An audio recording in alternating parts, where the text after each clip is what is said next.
Hey, welcome to Long Distance Sisters. I'm Tori. I'm MacKenna. And I'm Serena.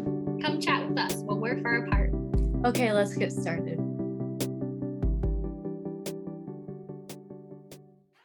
Hi, you guys. Welcome to this episode of Long Distance Sisters.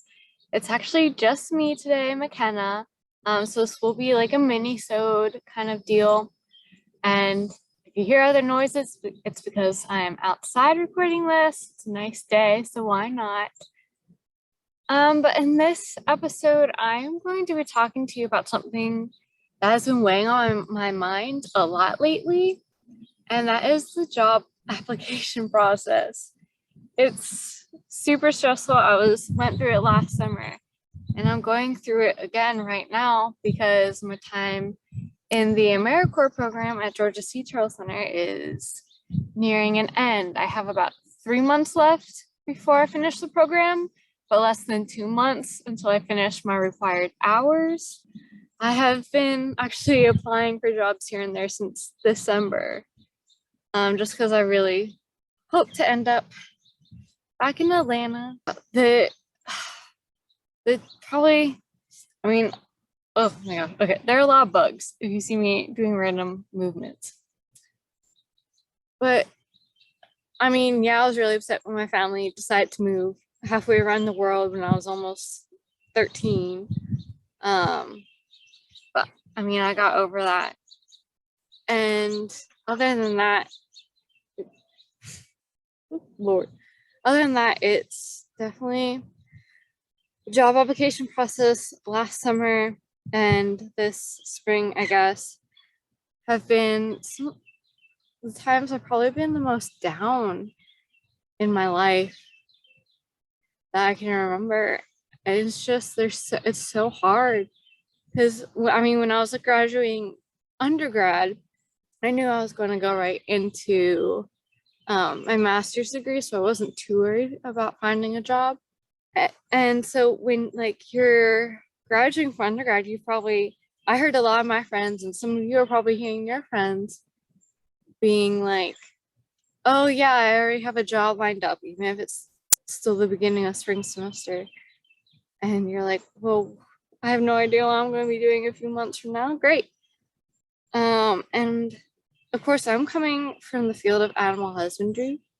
And a lot of my friends that had jobs were more in business related jobs, I guess. But coming at it from the husbandry viewpoint, animal husbandry, animal care, zookeeping, whatever. And I'm sure there are other fields where it's like this, but it's so hard to get into.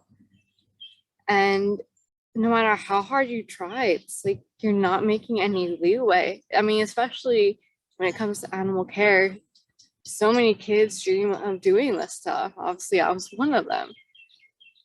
So there are a lot of people applying, and especially last summer when they were bringing back a lot of jobs that have been taken away from COVID, there were a lot of people applying who I guess had lost those jobs. And I've even heard of people applying to Georgia Sea Turtle Center because they realized during COVID that they want to do something that means more to them and that they're more passionate about, which kudos for them for going after it. But, well, there's quite a number who are switching to this field. There's, I think, a 34-year-old AmeriCorps member right now, so good for her. She's on the research team. And there was an older woman who applied for a vet tech position, or more like veterinary assistant position at the Sea Turtle Center. I must have submitted about an application a day since last summer, at least, when I was really going, I'll go anywhere for a job. An application a day since about late April, after I finished my master's presentation, through mid-July, I want to say. I easily submitted probably over 60, 70, maybe even 80 applications. And I only heard back from 4 positions. I heard back from more, but I was only offered interviews for 4 positions. But actually, most of the jobs never even got back to me saying I was even like denied. One job I applied to May 4th of last year only denied me December 30th. And I was like, really? Like, obviously, by that point, I knew I didn't get it, but really? But yeah, it's a lot of work applying to jobs, making your cover letter fit for the job you're applying to, and just having that stress of applying to one every day. And it was just like I had to keep applying because I wasn't hearing anything. Like I was fine finding new jobs that I was excited about and filling out applications for them. But then just over and over and over again, not hearing back or being denied really hurt. And the 4 interviews I was offered, 2 were for one organization, 2 were for the Georgia Teacher Center, for different AmeriCorps positions, and all of them were temporary. All of them. 2 of them were 6 months at the other organization. I did get an interview for a 6-month research AmeriCorps position here, and obviously I told them I preferred the year-long husbandry position though, because a lot of jobs in the animal care experience are in the animal care field are like, oh, you need preferred at least 1 year of animal care experience. Even though I also have shadowed vets before, I've done pre-veterinary internships in South Africa working with small animals, so like dogs, cats, livestock, and wildlife. It's just, and I have a master's degree, which I mean, I don't use as a way of saying hi and mighty, but like, shouldn't that like mean something when you're applying to jobs? Like maybe it won't make the difference when it comes to actually getting the job, but getting an interview at least. I mean, my dad was a hiring manager for the company he used to work for, and he looked over my resume and my cover letter, and he thought that they were great. Obviously, he made a few tweaks, but he is so confused about why I'm not getting a job either, or at least an interview. But yeah, for the past few months, I've just been applying here or there, maybe like 2 positions a month at Zoo Atlanta and Georgia Aquarium. And just even when you apply to these positions, like Zoo Atlanta's automated message is like, oh, thank you for your application. We'll take a look. Sure, they take a look. I don't know. And then we'll let you know if we would like to interview you, but due to the volume of applications, please don't reach out to us. And so my dad's always like, reach out to them. And then I remind him of that, and he's like, oh yeah, that's stupid. That's a stupid policy. And I'm like, well, I agree, but I also get it because then they have so many emails to deal with, probably. But at least maybe that might help them weed out who cares more about getting the job. For Georgia Aquarium, I actually a few months ago went onto LinkedIn, went to the Georgia Aquarium page, and it said like 26 people from your school work here. So like other UGA alum. So I found 2 of them based on their job title that I reached out to. One was a senior biologist. I say was because she just left for a somewhat new field. She's in environmental assessment now.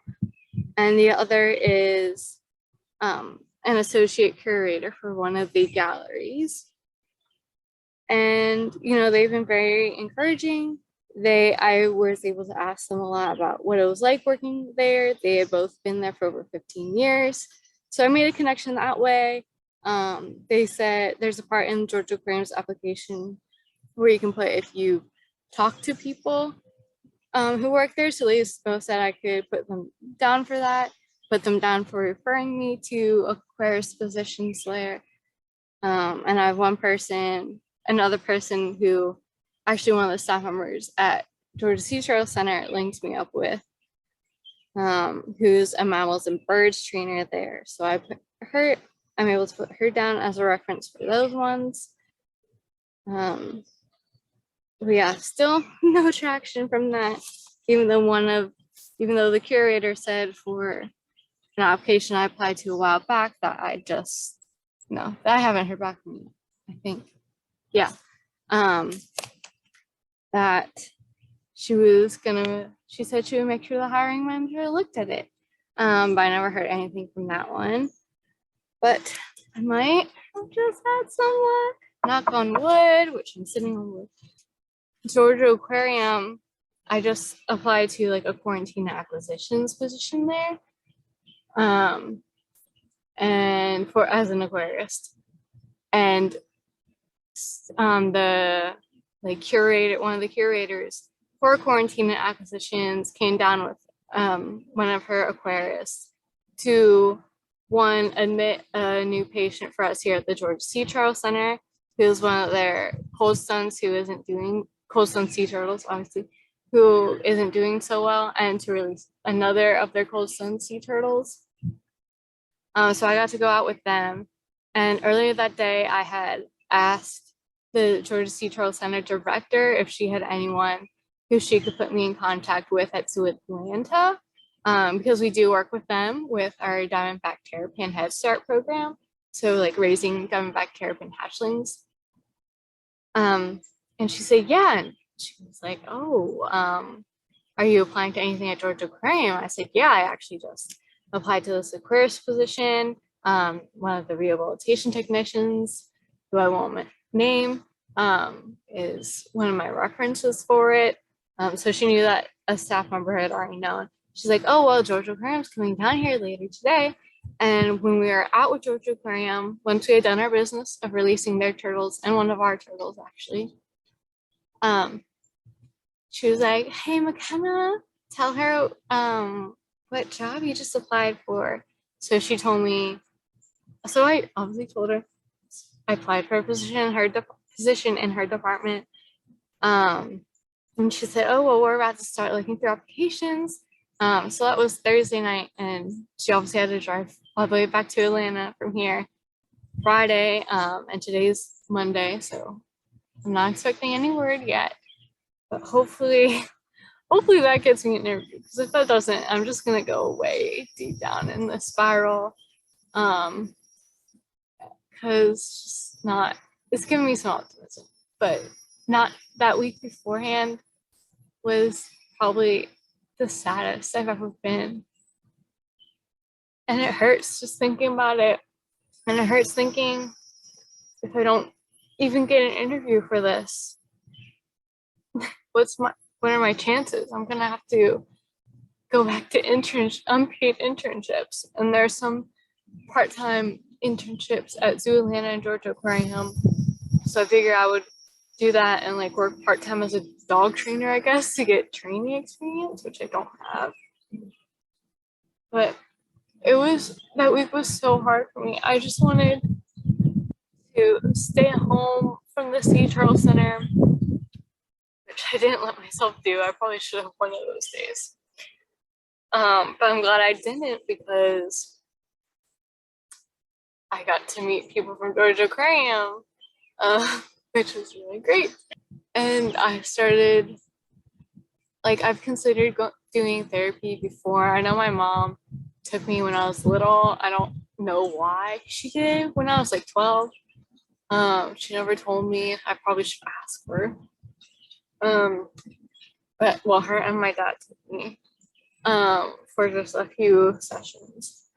But here and there, I've considered therapy. But last week, I took another few steps, and I went onto my insurance plan, onto the website, and start looking for virtual therapy appointments that the insurance would cover. So that's further than I've gone in my therapy search before. And if I don't get this interview, I'll definitely be using those resources. One of the resources that I found. But it's just so hard. And obviously, that was definitely the most down I can remember myself feeling. And I actually had a dream about having a cold. I think it was 2 Fridays ago. And like I was sneezing the whole time, and well, not sneezing, I had like a clogged nose and I was coughing a lot. And when I woke up, I was like, that's weird. I don't really remember feeling sick like that in a dream before. Like, and so I was like, oh, I'm just gonna look up when it moves. Like, it might be not, because sometimes I just do that, even though I think it's kind of silly. And it probably doesn't mean anything. But I mean, I just told you how I had been feeling and how it was the lowest I remember myself feeling. And this is what it said. And I don't remember ever, yeah, like I said, I don't remember ever feeling like that in the dream. And this is the first thing that came up. A person who dreams about having a cold is often an indication of being in a hostile environment. People feel that they are trying their best to obtain something, but in the end, what they get is very little compared to what they deserve. If you dream of having a cold, it might be a sign of depression or rejection from your surroundings. Having cold dreams means some stagnation of energy, that feeling that you cannot accomplish anything in your life. And that was spot on how I was feeling. I immediately texted it to my best friend who I've been talking about my feelings with. And I went into work the next day and I talked to some other AmeriCorps members about it. And they were like, oh my God, MacKenna, that is spot on for you. And for them, somewhat. We're all kind of feeling like that. And it's hard being in this AmeriCorps environment because we're all like, none of us have any idea. I think one person might, out of like 16 people. So how's that? But I have no idea where we're going to be 3 months from now. And it's like, that's what college was, okay? I don't need to, I feel like I'm back in college because I'm just surrounded by people who are working towards goals, but have no idea where they're going to be a few months from now. And it's just given me a lot of anxiety, and it just reminds me of how hard the job search is and how hard it can be to break into certain fields. And I just want, if you've listened this far, thank you. But I just want you to know that you're not the only one who's struggling with this, and that it is I mean, if you're feeling down for a really long time, probably try getting some therapy. There are not a million, but loads of YouTubers and podcasters with like BetterHelp therapy discounts if you don't have insurance or your insurance doesn't cover therapy. Which I think most insurances should, but I'm not sure. Don't quote me on that. But it happens to all of us. You're not the only one who's constantly being rejected or seemingly ignored by all the places you're applying to. And I know it can be hard. And I've put in so much effort, and I know I'm not the only one. And we gotta keep on trucking. At least I still have 3 months here and I have somewhere to be. I'll leave here if I do leave after a year with that preferred, not required, but preferred year of animal care experience. Hello, I am back inside now because as I was walking back inside, I realized I forgot to mention what I've been doing to help, I guess, like cope with these feelings, escape from them when I'm not digging deep and like realizing why they're there and ways I can keep working to help overcome them or something. But I've been reading a lot. I've been doing